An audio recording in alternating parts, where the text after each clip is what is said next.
Hello everyone and welcome. Good afternoon. It's Friday, 18 March and you are watching the RailFreight Fridays live broadcast. Today in the studio with me I have my colleague Kim De Vos. Hi everybody. Hello Kim, welcome.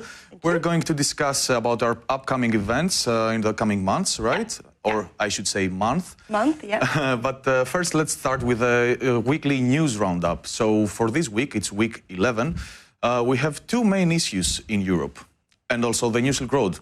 As I mentioned, one issue is the New Silk Road and the other issue is the energy prices who are increasing. Like, for instance, many companies are facing issues. Let's start with the New Silk Road. The situation is already known because of the war occurring between Russia and Ukraine. There are much disturbances taking place in the northern routes and companies are looking for alternatives to keep their cargo running on trains between Europe and Asia. For this exact purpose, we organized a webinar last Wednesday, 16 March, where we discussed this exact topic with a focus on the middle corridor. Now, as you can see here with me, this is the main takeaway of Wednesday's webinar, because the middle corridor might have some potential, but it's not really there yet to absorb the volumes coming from Russian routes. With the panel of expert speakers, we analyzed a bit the bottlenecks, the capacity issues that companies are facing, and the main takeaway was that the middle corridor has a lot of opportunities and maybe this is not a real problem. Maybe this is the time for companies to create synergies, work together and make the corridor more efficient. However, it seems that for now, sea freight connections from China to European ports seem to be more efficient. We will see how the situation will develop. There are certain developments and discussions taking place currently, and maybe the middle corridor will increase and maybe also improve its services in the near future. Now, on the second topic of today, we have, as I mentioned, energy prices, which are becoming a very big issue. We have extensively reported on this topic before. The energy prices started increasing even before Christmas, and this was due to the fact that the European Union was focusing on changing the policy from fossil fuels to renewable energy sources. As Hans-Willem Vroon, the director of the lobbying group Railgood, had mentioned, this is a normal transition because when we transit from fossil fuels to renewable energy sources, prices will increase. And this is something that the industry should get used to. But rail freight companies were facing issues, meaning that they had financial hurdles because of the prices, and there were fears that customers would choose a different mode of transport because of the higher prices, of course.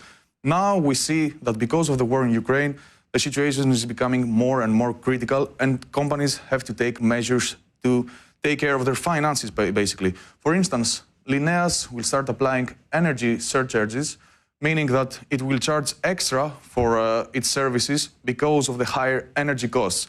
This will be a dynamic surcharge that will apply according to the different services and different routes. As you may already know,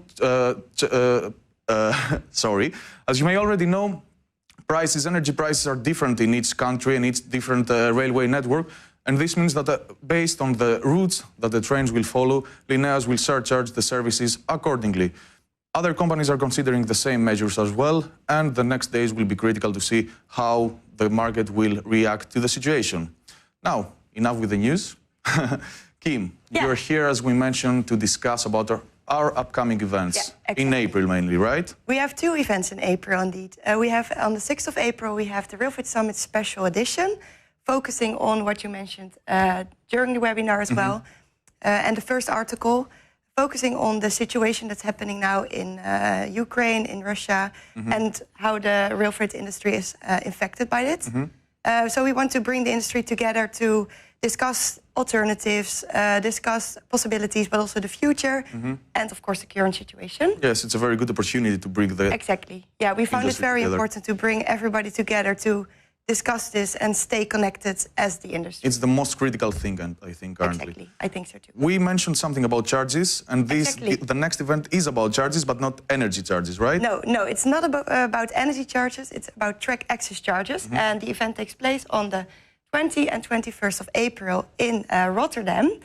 Initially it took place in Riga, but due to the intense situation now in Eastern Europe, we decided to relocate the event to Rotterdam.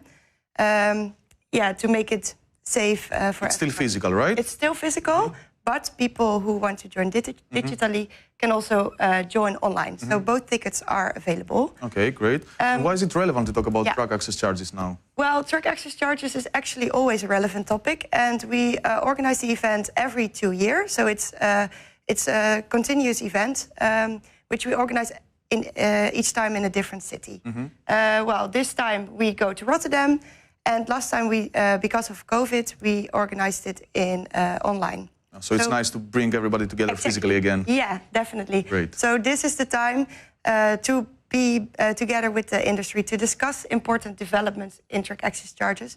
For example, the Green Deal, which had an effect on the other modalities like competitiveness of rail, but also the pandemic. What was the effect of truck access charges on the truck access charges?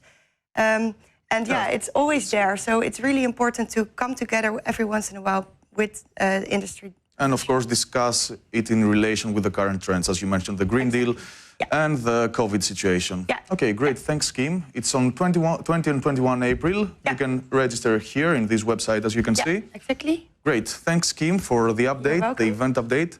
Now, that was all for today, everyone. Thank you for watching, and stay tuned for next week because we are going to be here. For now, have a good afternoon and a great weekend. Thank you.